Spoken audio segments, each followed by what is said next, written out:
High, আশা করি সবারই history এক্সামটা ভালো হয়েছে। চলো এবার অ্যান্সারটা মিলিয়ে নেওয়ার পালা। চলো দেখে নেওয়া যাক কে কতগুলি ঠিক করেছো। চলো এক এক নম্বর কোশ্চেন বলছে, উপেন্দ্রনাথ ব্রহ্মচারী যুক্ত ছিলেন বিজ্ঞান, প্রযুক্তি ও চিকিৎসাবিদ্যার ইতিহাসের সঙ্গে কিন্তু ইনি যুক্ত ছিলেন। নদিয়ার কাহিনী গ্রন্থটি রচনা করেন কুমুদনাথ মল্লিক। ঘয়ের দাগের অ্যান্সারটা হয়ে যাচ্ছে কুমুদনাথ মল্লিক। 3 নম্বর কোশ্চেন বলছে, কাউন্সিল অফ এডুকেশন গঠিত হয় 1842 সালে, কিন্তু কাউন্সিল অফ এডুকেশন গঠিত হয়। চলো 4 নম্বর পরের পৃষ্ঠায় চলে যাওয়া যাক। 4 নম্বর কোশ্চেন বলছে, গৌরমোহন বিদ্যালঙ্কার রচিত স্ত্রী শিক্ষা বিধায়ক পুস্তিকাটি প্রকাশিত হয়, কিন্তু এটা হয়ে যাবে 1822 খ্রিস্টাব্দে, অর্থাৎ তোমাদের ক্ষয়ের দাগের অ্যান্সারটা সঠিক। 5 নম্বর কোশ্চেন বলছে, কলকাতা বিশ্ববিদ্যালয়ের প্রথম ভারতীয় উপাচার্য ছিলেন কিন্তু স্যার গুরুদাস বন্দ্যোপাধ্যায়। গয়ের দাগের অ্যান্সারটা হয়ে যাচ্ছে। 6 নম্বর কোশ্চেন বলছে, ঔপনিবেশিক অরণ্য আইনের বিরুদ্ধে সংগঠিত আদিবাসী বিদ্রোহটি হলো কিন্তু মুন্ডা বিদ্রোহ। এটা ক্ষয়ের দাগের অ্যান্সারটা হয়ে যাবে। ক্ষয়ের দাগের অ্যান্সারটা কিন্তু হবে এখানে মুন্ডা বিদ্রোহ। যেগুলো দাগানো দাগানো আছে সেগুলোই যে সঠিক এরকম কিন্তু নয়। যেই ভাইয়ের কাছ থেকে পেয়েছি কোশ্চেন শিটটা, সেই ভাই কিন্তু এটা ভুল করেছে। মুন্ডা বিদ্রোহ হয়ে যাবে। 7 নম্বর কোশ্চেন বলছে, নীল বিদ্রোহের দুজন উল্লেখযোগ্য নেতা দিগম্বর বিশ্বাস ও বিষ্ণুচরণ বিশ্বাস চৌগাছা গ্রামে বাস করতেন। এটি ছিল কিন্তু নদিয়া জেলায়। গয়ের দাগের অ্যান্সারটা সঠিক। 8 নম্বর কোশ্চেন, ব্রিটিশ পার্লামেন্ট উন্নততর ভারত শাসন আইন পাস করেছিল 2রা আগস্ট কিন্তু 1858 খ্রিস্টাব্দে। ক্ষয়ের দাগের অ্যান্সারটা এটা সঠিক হয়ে যাবে, ক্ষয়ের দাগ। 9 নম্বর কোশ্চেন বলছে, ভারতের প্রথম রাজনৈতিক প্রতিষ্ঠান হলো কিন্তু বঙ্গভাষা প্রকাশিকা সভা। ক্ষয়ের দাগের অ্যান্সারটা কিন্তু এটা সঠিক হবে, ক্ষয়ের দাগ। 10এর দাগের কোশ্চেন বলছে, নবগোপাল মিত্র ছিলেন কিন্তু হিন্দু মেলার সহ সম্পাদক। ঘয়ের দাগের অ্যান্সারটা কিন্তু এটি সঠিক হবে, ঘর দাগ।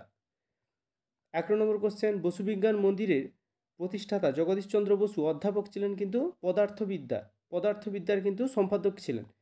12 নম্বর কোশ্চেন পরের পৃষ্ঠায় চলে যাওয়া যাক। দেখো 12 নম্বর কোশ্চেন বলছে, বাংলা ভাষায় প্রথম সচিত্র সচিত্র পুস্তক প্রকাশ করেন পুস্তক প্রকাশ করেন কিন্তু গঙ্গাকিশোর ভট্টাচার্য কিন্তু এটা সঠিক অ্যান্সার হবে। গঙ্গাকিশোর ভট্টাচার্য তোমাদের কত নম্বর হচ্ছে? এটা হচ্ছে গয়ের দাগ। গয়ের দাগ হচ্ছে 13 নম্বর কোশ্চেন, সর্বভারতীয় কিষাণ সভার প্রথম সভাপতি ছিলেন কিন্তু স্বামী সহজানন্দ হবে। এটা স্বামী সহজানন্দ। গয়ের দাগের অ্যান্সারটা কিন্তু হয়ে যাবে স্বামী সহজানন্দ। 14 নম্বর কোশ্চেন বলছে, কৃষক আন্দোলনে মতিলাল তেজওয়াত নেতৃত্ব দিয়েছিলেন কিন্তু রাজস্থানে। এটা কিন্তু যুক্ত প্রদেশে নয়, এটা হবে রাজস্থানে। গয়ের দাগের অ্যান্সারটা কিন্তু সঠিক হবে। গিরিনি কামড় ইউনিয়ন প্রতিষ্ঠিত হয়েছিল এটা হবে কিন্তু তোমাদের গয়ের দাগে 1928 খ্রিস্টাব্দে। গয়ের দাগের 1928 খ্রিস্টাব্দে কিন্তু এটা সঠিক হবে। 16 নম্বর কোশ্চেন বলছে, ভারত ছাড়ো আন্দোলনে ভোগেশ্বরী ফুকননি শহীদ হয়েছিলেন কিন্তু আসামে। এটা গয়ের দাগেরটা কিন্তু সঠিক হয়ে যাবে, আসামে হয়ে যাবে। এটা সঠিক অ্যান্সার আসামে হবে। আসাম ও পাঞ্জাবের মধ্যে কনফিউশন হচ্ছে, তোমরা একটু অবশ্যই কমেন্ট করে জানাবে এটা কি হবে। এটা আসামে নয়তো পাঞ্জাবে। দেখবে এটা আমাকে কমেন্ট করে জানাবে তোমরা। 17 নম্বর কোশ্চেন বলছে, অ্যান্টি সার্কুলার সোসাইটির সম্পাদক ছিলেন কিন্তু তোমাদের কয়ের দাগের অ্যান্সারটা হয়ে যাচ্ছে শচীন্দ্র প্রসাদ বসু। 18 নম্বর কোশ্চেন বলছে, বীণা দাস বাংলার ছোটলাট স্ট্যানলি জ্যাকসনকে হত্যা করার চেষ্টা করেন। ছোটলাট স্ট্যানলি জ্যাকসনকে কিন্তু হত্যা করার চেষ্টা করেন। 18 নম্বর কোশ্চেন অ্যান্সারটা হয়ে যাচ্ছে গয়ের দাগে 1932 খ্রিস্টাব্দে। 19 নম্বর কোশ্চেনটা হচ্ছে, স্বাধীন ভারতের প্রথম গান্ধীবাদী শহীদ ছিলেন পত্তি শ্রীরামালু। তিনি কিন্তু অনশনে থাকাকালীনই কিন্তু মৃত্যুবরণ করেন। পত্তি শ্রীরামালু কিন্তু স্বাধীন ভারতের প্রথম গান্ধীবাদী শহীদ ছিলেন। 20 নম্বর কোশ্চেন, অর্থাৎ তোমাদের শেষ এমসিকিউ টাইপ কোশ্চেন, যেটা গোয়া ভারতভুক্ত হয় কিন্তু 1961 খ্রিস্টাব্দে, অর্থাৎ গয়ের দাগের অ্যান্সারটা।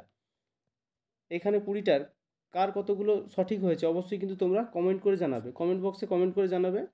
আর অবশ্যই আর একটা কথা বলবো, যারা এখানে কোশ্চেন অ্যান্সারগুলো অনেক ভুল করেছো তারা কিন্তু অবশ্যই রিগ্রেট করবে না, কারণ তোমাদের রিগ্রেট হওয়ারই কথা, কিন্তু রিগ্রেট হলে তো কিছু করার নেই, যেটা হয়ে গেছে। আর কোশ্চেন অ্যান্সারগুলো মিলিয়ে তোমরা কিন্তু অবশ্যই নিজেকে দোষারোপ করবে যে আমি এগুলো ছেড়ে এলাম। আবার কালকের এক্সাম কিন্তু আছে, কালকের কিন্তু তোমাদের জিওগ্রাফি আছে, অবশ্যই মাথায় রাখবে। তার জন্য কিন্তু ভালো করে পড়ো, মন দিয়ে পড়ো। যা হয়ে গেছে সেটা হয়ে গেছে, ওটার কথা ভুলে যাও। কতগুলো ঠিক করেছো এটা শুধু মিলিয়ে রেখে দাও। আর না মেলালে আরও ভালো কথা, যদি কেউ না মেলাও তাও আরও ভালো কথা, পরে দেখবে এক্সাম শেষের পরে পুরো দেখবে, ঠিক আছে? কিন্তু এই কোশ্চেনগুলো তোমরা মিলিয়ে তোমরা কিন্তু নিজেদের দোষারোপ করবে না যে এটা আমি করছিলাম আবার ওর কথা শুনে এটা করেছি। এরকম হয়ে থাকে হলরুমে, এই জিনিসগুলো কিন্তু হয়ে থাকে, কারণ আমারই একজন স্টুডেন্ট এরকম কিছু করেছে, তাই জন্যই বলছি। তাই নিজেকে দোষারোপ করবে না, যা হয়ে গেছে হয়ে গেছে, পরের এক্সামের জন্য তৈরি হয়, মন দিয়ে পড়ো, আর যেগুলো করা আছে সেগুলোই রিভাইজ করো। চলো পরেরগুলো মিলিয়ে নেওয়া যাক। 2.1 দায়ের কী বলছে না, কোন দিনটি আন্তর্জাতিক পরিবেশ দিবস রূপে উদযাপন করা হয়? 5ই জুন কিন্তু আন্তর্জাতিক পরিবেশ দিবস রূপে কিন্তু উদযাপন করা হয়। 2 কোশ্চেন, সরকারি নথিপত্র কোথায় সংরক্ষিত হয়?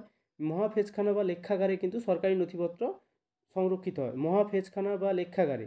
কোন বছর নারী সত্যাগ্রহ সমিতি প্রতিষ্ঠিত হয়? 1921 খ্রিস্টাব্দে কিন্তু নারী সত্যাগ্রহ সমিতি কিন্তু প্রতিষ্ঠিত, 1921 খ্রিস্টাব্দে হবে এটা। বিশ্বভারতী কে প্রতিষ্ঠা করে? বিশ্বভারতী কিন্তু কবিগুরু রবীন্দ্রনাথ ঠাকুর কিন্তু বিশ্বভারতী প্রতিষ্ঠা করে। চলো ঠিক ভুলগুলো দেখে নেওয়া যাক। কী বলছে, প্রথম কোশ্চেন বলছে বঙ্গভঙ্গ বিরোধী আন্দোলন সীমাবদ্ধ ছিল কৃষক শ্রেণীর মধ্যে, এটা কিন্তু মিথ্যা। কৃষক শ্রেণীর মধ্যে শুধু তো সীমাবদ্ধ ছিল না, বাংলার শিক্ষিত সমাজেও কিন্তু এটা প্রভাব পড়েছিল এবং তারাও কিন্তু এই শ্রেণীর মধ্যে এই আন্দোলনে কিন্তু যোগদান করেছিল। 2 কোশ্চেন বলছে নীল বিদ্রোহের অন্যতম নেতা ছিলেন কিন্তু বিশ্বনাথ সর্দার, এটা সত্য। ফরাজি আন্দোলনের প্রতিষ্ঠাতা ছিলেন কিন্তু দুদুম মিয়া, এটা ভুল, এটা মিথ্যা হবে। 4 কোশ্চেন বলছে দি বেঙ্গলি পত্রিকার সম্পাদক ছিলেন কিন্তু সুরেন্দ্রনাথ বন্দ্যোপাধ্যায়, এটা সত্য। চলো স্তম্ভ মেলা, এটা দেখে নেওয়া যাক, কস্তম্ভ খস্তম্ভ। একের দাগের বলছে লর্ড রিপন, লর্ড রিপন কিন্তু হান্টার কমিশন। আর নেলি সেনগুপ্ত ছিল কিন্তু তোমার স্টিম লঞ্চ শ্রমিক ধর্মঘটের সঙ্গে যুক্ত। আর লর্ড আমহার্স্ট, লর্ড আমহার্স্ট কিন্তু সাধারণ জনশিক্ষা কমিটি, এটা কিন্তু 3 দাগেরটা হবে তোমাদের দুই কিন্তু হয়ে যাচ্ছে এটার অ্যান্সার। 4 দাগের কোশ্চেন হবে, কোশ্চেনের অ্যান্সারটা হবে তারকনাথ পালিত কিন্তু 1 দাগ, বেঙ্গল টেকনিক্যাল ইনস্টিটিউট। চলো অবশ্যই তোমরা ম্যাপ পয়েন্টিংগুলো ভালো করে করেছো আশা রাখি, ম্যাপ পয়েন্টিংগুলো খুব সোজা পড়েছে, তোমাদের হিস্ট্রি কোশ্চেনই খুব সোজা হয়েছে এবারে হিস্ট্রি কোশ্চেনই খুব সোজা হয়েছে, এমসিকিউগুলো একটু এদিক ওদিক করেছে, না হলে কিন্তু কোশ্চেন খুবই ভালো হয়েছে। চলো এখানে বিবৃতিগুলো দেখে নেওয়া যাক। হিন্দু কলেজ প্রতিষ্ঠিত হয়েছিল 1817 খ্রিস্টাব্দে, কোন বিবৃতি সত্য? এটা হচ্ছে 3 নম্বর ব্যাখ্যাটা যেটা, সেটা কিন্তু সত্য। এটি প্রতিষ্ঠিত হয়েছিল সম্ভ্রান্ত হিন্দু পরিবারের ছাত্রদের আধুনিক পাশ্চাত্য শিক্ষায় শিক্ষিত করার জন্য। 2 নম্বর কোশ্চেন যেটা বলছে কি বলছে না, বারদৌলি সত্যাগ্রহ আন্দোলন অনুষ্ঠিত হয়েছিল 1928 খ্রিস্টাব্দে। কোন ব্যাখ্যাটা ঠিক হবে? 2 নম্বর ব্যাখ্যা যেটা আছে, এটি ছিল মূলত সরকারি রাজস্ব বৃদ্ধির বিরুদ্ধে ধনী কৃষক শ্রেণীর ও কৃষক শ্রমিকদের মধ্যে কিন্তু যৌথ আন্দোলন। 2 নম্বর হয়ে গেল। 3 নম্বর কোশ্চেনের অ্যান্সারটা দেখে নেওয়া যাক। 3 নম্বর বলছে দেশপ্রাণ বীরেন্দ্রনাথ শাসমল ছিলেন বাংলার একজন জনপ্রিয় নেতা, এটা কিন্তু 1 নম্বর ব্যাখ্যা হয়ে যাবে, তিনি অসহযোগ আন্দোলনের সময় মেদিনীপুরে কৃষক আন্দোলনের নেতৃত্ব দিয়েছিলেন। 4 নম্বর কোশ্চেন বলেছে কি বলেছে না, 1946 খ্রিস্টাব্দের 12ই ফেব্রুয়ারি দিনটি রশিদ আলী দিবস রূপে কিন্তু পালিত হয়, এটা বলেছে, এটার ব্যাখ্যাটা হয়ে যাবে কিন্তু 3 নম্বর ব্যাখ্যা, রশিদ আলী ছিলেন আজাদ হিন্দ বাহিনীর একজন ক্যাপ্টেন।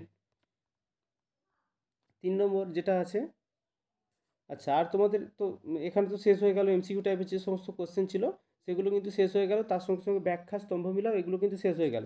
আর লাস্ট মিনিট সাজেশন আমি যেটা দিয়েছিলাম তোমাদের বলেছিলাম এখান থেকে কিন্তু তোমরা 11টা পেয়ে যাবে, 11টা না পেলেও কিন্তু তোমরা 9টা পুরো হুবহু পেয়েছো, হুবহু 9টা পেয়েছো, আর দুটো এদিক ওদিক করে ঘুরিয়ে পেয়েছো। যারা যারা আমার লাস্ট মিনিট সাজেশন দেখেছো তারা কিন্তু অবশ্যই জানো যে কীরকম কোশ্চেনগুলো ছিল আর কীভাবে এসছে।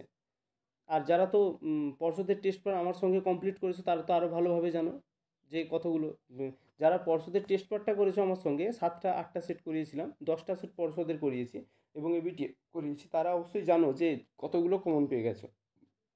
পরিবেশের ইতিহাস, ইতিহাস বলতে কী বোঝায় এটা তো ছিল প্রথমেই বলেছিলাম। আধুনিক ভারত ইতিহাসের উপাদান রূপে আত্মজীবনীর গুরুত্ব কী ছিল এটাও করিয়েছি। আধুনিক ভারতে পাশ্চাত্য শিক্ষার বিস্তারের ক্ষেত্রে 1883 খ্রিস্টাব্দে গুরুত্বপূর্ণ কেন, এটা পেয়েছো। পাইক কাদের বলা হতো, এটা পেয়েছো। বর্তমান ভারত গ্রন্থটি কীভাবে জাতীয়তাবাদের উন্মেষে সাহায্য করেছিল, এটা পেয়েছো। বিদ্যাসাগর ষাট বলতে কী বোঝায়, এটাও পেয়েছো। বাংলার ছাপাখানার ইতিহাসে বটতলা প্রকাশনার গুরুত্ব কী ছিল, এটাও পেয়েছো। সর্বভারতীয় ট্রেড ইউনিয়ন কংগ্রেস কী উদ্দেশ্যে প্রতিষ্ঠিত, এটাও পেয়েছো, যারা করেছো তারা জানো। আর এখানে পেয়েছো উদ্বাস্তু সমস্যা বলতে কী বোঝো, আর সর্দার বল্লভভাই প্যাটেলকে ভারতের লৌহমানব বলা হয় কেন। এই 9টা কোশ্চেন কিন্তু তোমরা হুবহু পেয়েছো। চলো আশা করি সবারই এক্সাম ভালো হয়েছে এবং 4 নম্বর এবং তোমাদের 8 নম্বর কোশ্চেন তো খুব সহজ এসছে, যেটা সভা সমিতি ছিল সেখান থেকে কিন্তু হুবহু টুকে দিয়েছে। সভা সমিতির যুগ বলতে কী বোঝায়, 19 শতকের বাংলায় রাজনৈতিক চেতনার বিকাশে হিন্দু মেলার কীরূপ অবদান ছিল। এই ছিল তোমাদের কোশ্চেনগুলো আলোচনা করে দিলাম। আর যাদের এক্সাম খারাপ হয়েছে তারা অবশ্যই কিন্তু মন খারাপ করবে না, কারণ তোমাদের নেক্সট দিন আগামীকাল কিন্তু তোমাদের জিওগ্রাফি রয়েছে, অবশ্যই মন দিয়ে ভালো করে পড়ো। আর আর কি বলবো, মন দিয়ে ভালো করে পড়ো, খারাপ হয়ে গেছে ওটা নিয়ে ভেবে কাজ নেই। চলো এই ছিল আজকের ভিডিও, থ্যাংক ইউ। সবাই মন দিয়ে কালকের জন্য রেডি হও।